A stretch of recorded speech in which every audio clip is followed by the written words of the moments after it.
Hello viewers, my name is Abdulmumin. I'm here once again to round up the course on how to create instructional videos. Today, we are going to learn how to create amazing video by recording our voices using free software. In our first lesson, we discussed about what we should know before we can create instructional videos. And the second lesson, we discussed about how to insert different animation and transition effects to our slides. We need to have a prepared presentation using PowerPoint and a screen recorder.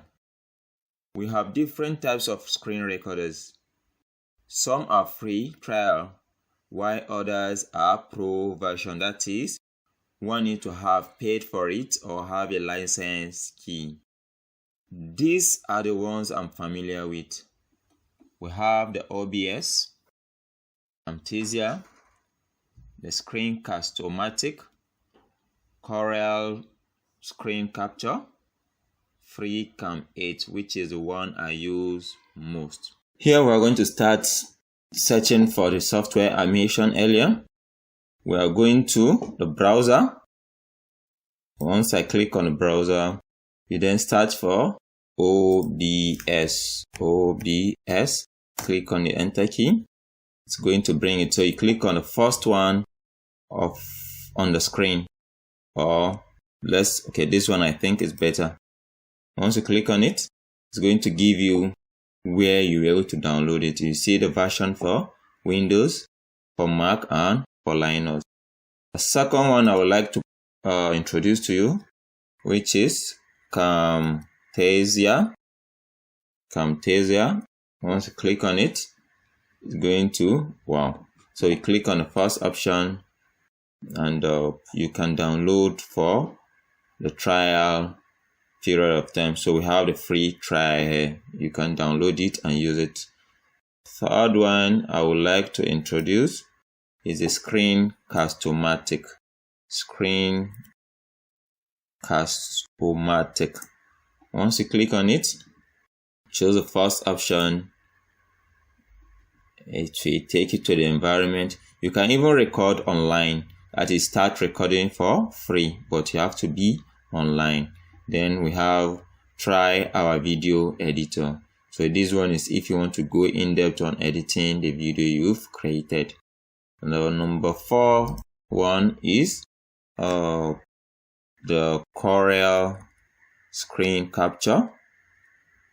Click on option and search for it. Let's see whether I think I have it here. Click on this option below. It's going to take you to where you are going to try for free. It is from Corel Corporation. And the fifth one, which I love the most, and it's not heavy if you want to download it, it's FreeCam 8. Once you click on it, click on the first option, and going to take you to this environment here. On this environment, just enter your email address.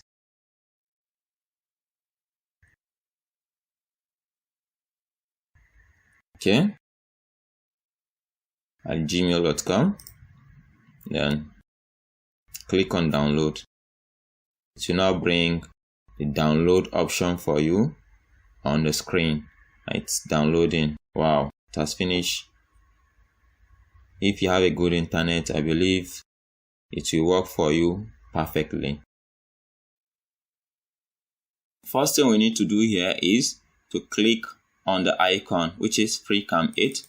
Once I launch the environment, a new windows will appear. We have new recording. So we're going to click on the new recording. On the desktop, we have this box here. Have we seen the box? So this box here makes it possible for us to capture anything that is within the box. Anything outside the box is not going to be able to be captured. So we can also move it to this side of the screen, or to move it to any side of the screen we want. And if we like, we can adjust the width and the height of the box, and we have another box here below it. Are we seeing it? It has what we call the record button, the mic, and show the inflow of signal. Then we have the width and height of the box here, of which I'm going to explain. And we have some settings we can carry out, then the cancel. So by default, that you see that the mic is always turned off like this. So once you see something strike across the mic, you then click it so that you can be able to receive the inflow of your voice or the signal. Then we have the record. That is when you are about to record whatever you want to present. Then we have the screen, the box area here that can allow us to be able to capture whatever it's between it. We can make it full screen by clicking on this and clicking on full screen. That means it will capture everything on the screen, including my task bar here, the icons on the task bar. Here I'm using Corel screen capture here to create the tutorial. Okay, if I want to start my presentation now, I'll then click on the presentation, and once it's open, we have different slides from slide 1 to slide 13 on the interface. So the next thing I'm going to do now is to run my presentation.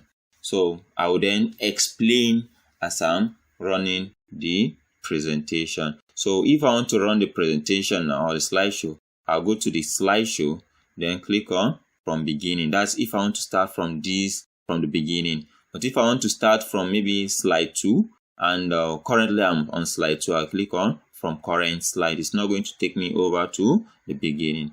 So I will then click on from beginning, and it's going to show me the first. This is the first slide of presentation. Please take note of the rectangular box at the bottom of our presentation, which contains the record button, the mic, and others. So once you hit the record button, it's going to start recording whatever is on the screen, and the microphone is going to be capturing your voice. Please make sure that this mic here is not crossed like this. Once it is crossed, it's not going to capture your voice. So make sure it is not crossed. Then you click on, the next thing I'm going to do is to click on the record button. And at the count of 3, it's going to now start capturing the screen and your voice. Have you seen it? It has disappeared. Okay, the next thing we are going to start is to be clicking the mouse. Once you click on it, it's going to start displaying whatever you have on your slide. Have you seen it? Then we have the title of our discussion or the topic of our discussion. The picture and the name is optional, but it's better for the pupils or the student to know who is speaking with them.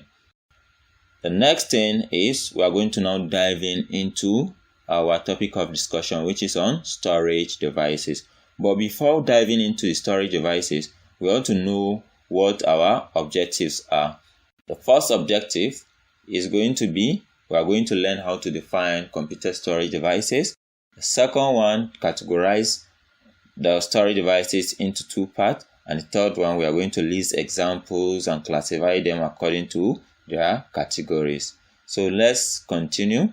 We have computer storage devices. What are computer storage devices?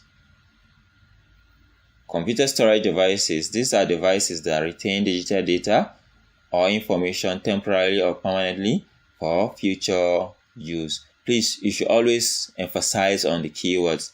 The keywords here is retain digital data temporarily for what use? For future use. So once they know the keyword, they'll be able to manipulate and define it in their own way.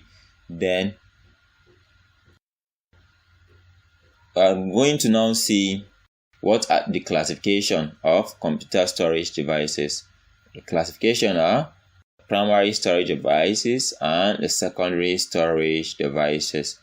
Then what are these primary storage devices?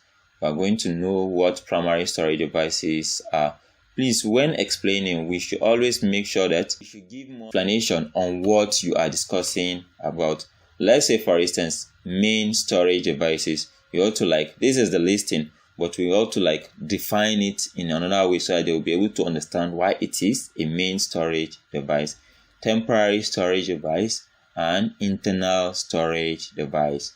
So we have they are also called main storage devices, temporary storage devices, and internal storage device. So here we can lay emphasis on this and tell them why it is main, tell them why it is temporarily, and tell them why it is internal, so that by the time they know the story behind it, they wouldn't forget the three names in which you can also call them. Okay. Secondary storage devices. Secondary storage devices are also called auxiliary storage device. Why? Because it helps the secondary storage devices.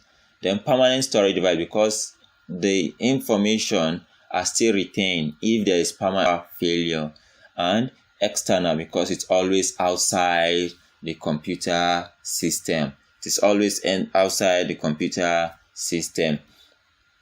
So primary storage devices, the examples are the RAM and ROM. The RAM and ROM, of which this is a picture of the RAM and the picture of the ROM. Please, we should make sure our slide has a lot of picture than the text. Other storage devices are CMOS, that is complementary metal oxide semiconductor. We have the register, we have the flash memory, and internal hard drive. The other ones are, that is that of the secondary. We have the flash drive. Here's a picture of a flash drive. For those that have never seen the flash drive before, we have the memory card. Then other ones are, we have the diskette, we have the cloud storage, and other ones are also, we have the CD and the DVD, which many call these cassettes and call the CD players or DVD player the DVD itself. So this is a CD, which is compact disc, and the DVD means digital versatile disc or digital video disc. So external hard disk, this is it. This is an external hard disk. Please note, we should make our video very short so that it will not be boring. And whenever we finish our presentation, we should hit the escape button. Once you hit the escape button, it will make sure it go back to the slide at first. Then once you hit it again, it will end the video recorder.